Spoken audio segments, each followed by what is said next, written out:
आस्तिकों और नास्तिकों के बीच हजारों वर्षों से यह वैचारिक युद्ध चल रहा है कि ईश्वर है या नहीं।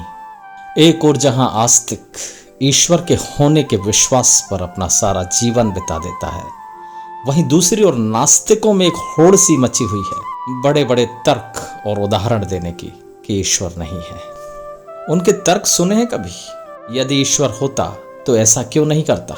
यदि ईश्वर होता तो वैसा क्यों नहीं करता? क्या तुम्हें दुख देना ईश्वर की इच्छा है? इतना दुखी संसार, फिर ईश्वर क्यों मुंह छुपाए बैठा है?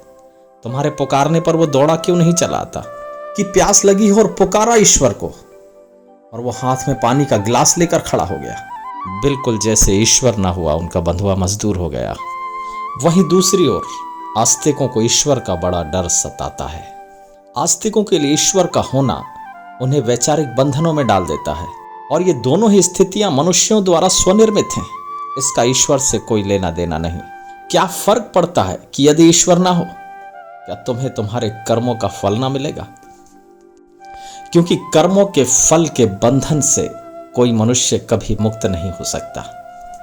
और यदि ईश्वर के ना होने का विश्वास उसके मन में कर्मों के फल से मुक्त होने का विचार पैदा करता है, तो निश्चित रूप से वो विनाश के रास्ते पर है। वहीं दूसरी ओर यदि ईश्वर हो भी तो क्या फर्क पड़ता है? क्या वो तुम्हें कर्मों के फल से बचा लेगा?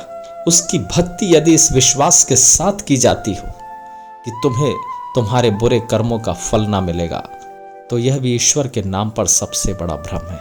अब इन दोनों के बीच एक और मार्ग है कि ईश्वर हो या ना हो, उसका कोई अर्थ नहीं। मनुष्य जिस प्रकृति पर निर्भर है, उस प्रकृति से संतुलन बनाते हुए यदि वह अपने कर्म करता रहे, तो उसे ना तो ईश्वर के समर्थन की आवश्यकता है और ना ही ईश्वर के विरोध की।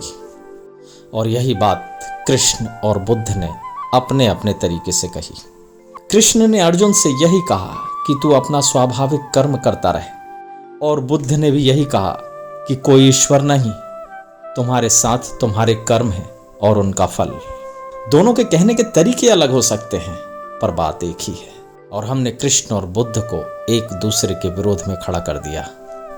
दोनों की शिक्षाओं में एक बात प्रमुख रूप से कही गई, कर्म। दोनों ने ही कर्म के अपने अपने सिद्धांत दिए और दोनों ही सिद्धांतों में कई समानताएं हैं।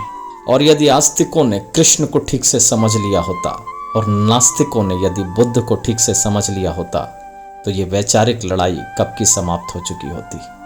पर एक ही नदी के दोनों पार पर खड़े आस्तिक और नास्तिक कभी भी नदी की धारा के साथ बहने को तैयार नहीं होते।